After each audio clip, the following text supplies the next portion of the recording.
back to another episode of Around the Caribbean in 30 Days. Thank you so much for joining me today. Today's topic is going to be on slavery within the Caribbean. Usually when we talk about slavery, we focus on US slavery and slavery as it occurred in the United States. However, slavery was very widespread, not just in North America, but also in the Caribbean and in South America and parts of Central America. Our African heritage and roots really have played a significant role, if not a very major role, in our languages we speak, in the cultures that we celebrate, in the way that we carry ourselves, in the traditions that we still carry today, even in the stories that we tell as Caribbean people in terms of folklore. We still carry on so many traditions brought by our African ancestors. So between 1526 and 1867, approximately 12.5 million African slaves were kidnapped from their land and transported to the New World.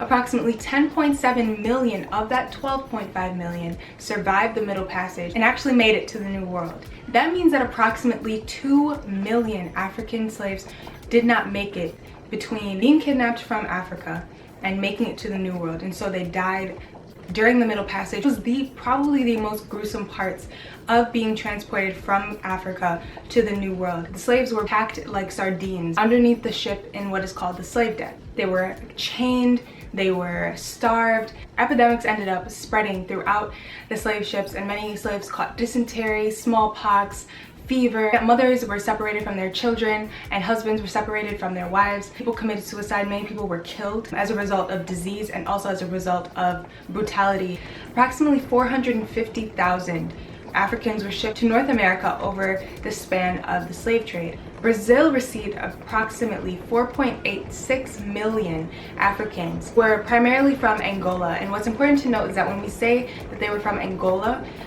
this was usually prior to the Berlin Conference that separated each nation into the nations that we know today. And so when we say Angola in this historical context, we're usually referring to the region in which Angola is present today. So usually we're talking about West Central Africa, if that makes sense. The Caribbean then received approximately 5.39 million African slaves. Many came from West and West Central Africa.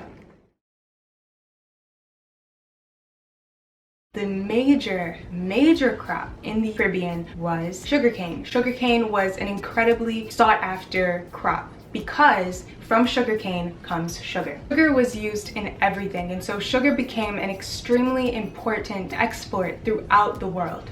Prior to slavery, there was indentured servitude. We had white indentured servants who were paid at low wages. However, they were required to work a certain amount of time. Many of the European colonizers, including the English, began to realize that importing African slaves would be a more cost-effective way to maintain their plantations and to reap more money for their economy. They were cheaper, their labor was free. In the eyes of Europeans at the time, they figured that because Africans came from this very hot and tropical climate, that they would be able to better survive in the Caribbean, which had a very similar climate and terrain. In 1650, an African slave in the Caribbean could be sold for as low as, in US dollars, $7.84. In the Caribbean, slaves were held in very large units. So plantations usually had approximately 150 slaves or more. In the Caribbean, one of the major issues was slave death rate. Slave death rate in the Caribbean was extremely high, higher than it was in the United States. And that was a major problem. On top of that, the birth rate was very, very low. The fertility rate for a slave in the United States was actually 80% higher than it was for a slave in the Caribbean. And that was due to the fact that working conditions were very, very tedious. To process sugarcane into sugar was a very tedious and very dangerous job. Many African slaves, as a result of the hard working conditions, died. Before Europeans decided that they would implement something that would help to maintain their survivorship and the livelihood of their existing slaves, they instead began to just import more Africans into the Caribbean. So you had this halt in the natural reproduction, the slave population in the Caribbean. The decrease in the African slave population was approximately 5% each year. Because because more African slaves were being imported into the Caribbean as a result of trying to replenish those slaves who had died off, US slaves were more generations removed from Africa than were Caribbean slaves. In the 19th century, the majority of slaves living in the British Caribbean were from Africa. By 1850, most US slaves were either third, fourth, or fifth generation Americans. In 1798, the Amelioration Act was signed into law, and this act enforced planters and slave owners to provide basic needs for their slaves. So it forced plantation owners to provide food, clothing, medical treatment, and also basic education to their slaves. It also prohibited cruel and brutal punishment. It prohibited planters and slave owners from working their slaves more than 14 hours a day. The real reason why the Amelioration Act was signed into law was because a series of rebellions had occurred throughout the Caribbean, from Jamaica to Barbados, Grenada, Haiti being the most notable. And so to kind of decrease and kind of put a cap on the uprisings taking place throughout the islands, they tried to sign the Amelioration Act. The Amelioration Act may have provided certain basic rights. However, the basic right of freedom is far more important than any act that could be signed to kind of ease the pain of actual bondage.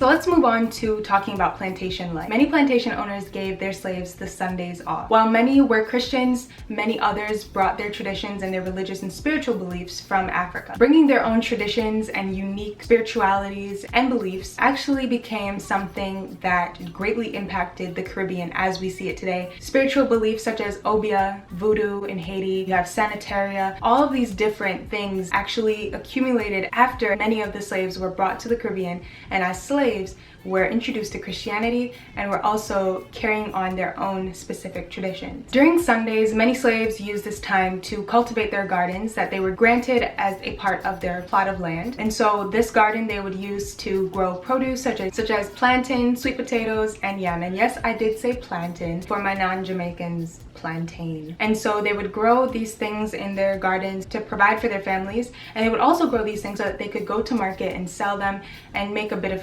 pocket change for their goods. That also very much so affected the overall culture of West Indian society, because we know that market throughout the Caribbean, doesn't matter where you're from, market is the place of culture. So now I'm going to give you a quick little rundown of the boiling house and the curing house, and this is basically how sugarcane was processed into crystallized sugar that we use today. This is just going to give you a little bit of insight into what it was like for these slaves to actually do such backbreaking work and very dangerous work. First, you have to cut down the sugarcane. That is very tedious work because you have to have very strong arms. It's backbreaking work, and the sugarcane is very heavy. When you cut down enough sugarcane, you carry it then to the mill, and the mill is basically where there's kind of these rolling rods that you feed each sugarcane stalk into. And the person who would do that job, someone called the sugarcane feeder. There was always someone standing right next to the cane feeder who had a machete in their hand. And the person with the machete in their hand was standing there with the unique purpose of, in case the person who was feeding the cane into the rolling pins got their hand stuck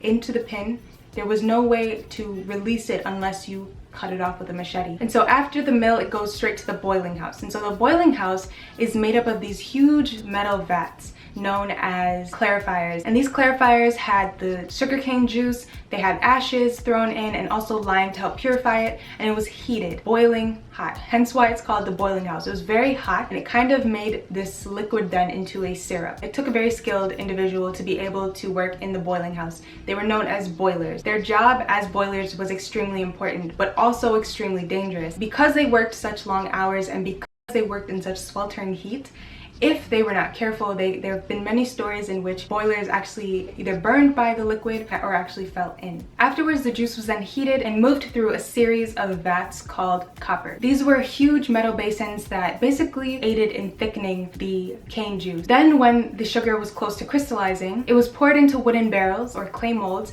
that were set over pots in a building called the curing house. And the curing house, water would be poured on top of these molds, and the syrup would basically drain through the vessel, and you would have crystallized golden brown sugar as we use today. In regards to the slave quarters, homes were usually huts or what we call wakalandab houses. Basically a home made out of thatches, plantain leaves, or even palm leaves for the roofing to help the rain just kind of roll off the roofs so so that it doesn't penetrate through the house. So I'm not going to go into too much detail, but as I stated earlier, slave rebellions were very prominent throughout the Caribbean. I'm just going to list a few of the slave rebellions that took place throughout the Caribbean in response to slavery. So Tacky's Rebellion took place in 1760s Jamaica. The Haitian Revolution took place, and that was the only successful slave revolt in the Western Hemisphere and led Haiti to becoming the first free Black republic. Freedom's Revolution took place in 1790s Grenada. In 1816, Barbados had a slave revolt led by Bussa, and in 1831, a huge slave revolt was led in Jamaica by Samuel Sharp. This led to Britain actually thinking about abolition because there was just a series of revolutions and revolts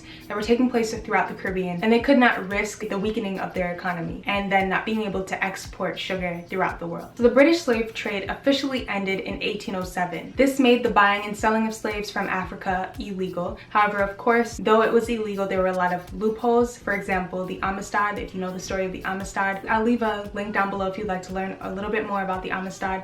That's a story that affects both the Caribbean and the United States. It wasn't until August 1st, 1834 that slavery was abolished in the British Caribbean. Though slavery was officially abolished in the British Caribbean in 1834, slaves were still expected in some islands to become a part of a program called the apprenticeship program, in which they still worked for their slave owners, except they were paid at times low wages. And that didn't end until 1838. Though they were technically not slaves anymore, the idea of apprenticeship was more to me almost like slavery by another name. Though they were no longer technically slaves, I can't imagine that they were treated much differently than they were when they were enslaved.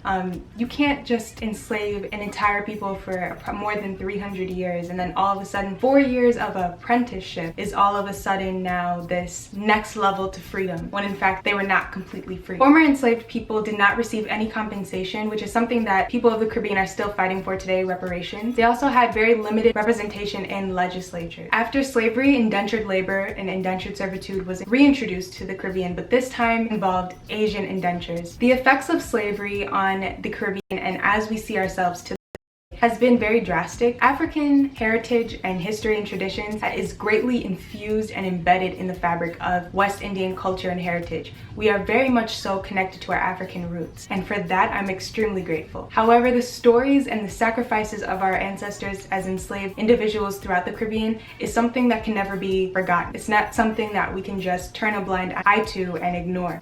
It's something that we have to remember at all times, and though many people will aim to tell us to forget slavery, that's something that you can never forget. And instead of making it something that, oh, well, that happened to my ancestors, if you think about it, you right now and your existence right now pays testament to their survivorship. That is extremely powerful. That's something that is in our DNA. We're royalty. And even before we are the descendants of survivors, we are the descendants of kings and queens who lived in Africa. That is something that, whether you're Black American or Caribbean American or a South American with African roots, that's something you should carry with you for the rest of your life, to give you pride, to humble you. That is something that you should have extreme pride in, something that you should take with you no matter what it is that you're doing or where you're going. That is something that encourages you in all of your capabilities. Anything that you set your mind to, you can achieve it because 1, you're blessed. 2, you came from a lineage of strong survivors. You are a testament to the fact that you are the descendants of survivors, of fighters, of kings, of queens, and you are here and you are your own unique individual, and you can accomplish all that you set your mind to. So thank you all so much for joining me today. I hope that you enjoy your day and of course the rest of your week. Subscribe, comment, like, share your thoughts. Definitely make sure to subscribe to this channel to make sure that you're in loop with every single episode that is uploaded. So without further ado, I hope you all enjoy the rest of the day and the rest of your week. Walk good, my friends. In Jamaica, we never say goodbye. We say walk good. If you're running, walking, driving, flying, cycling, we say walk.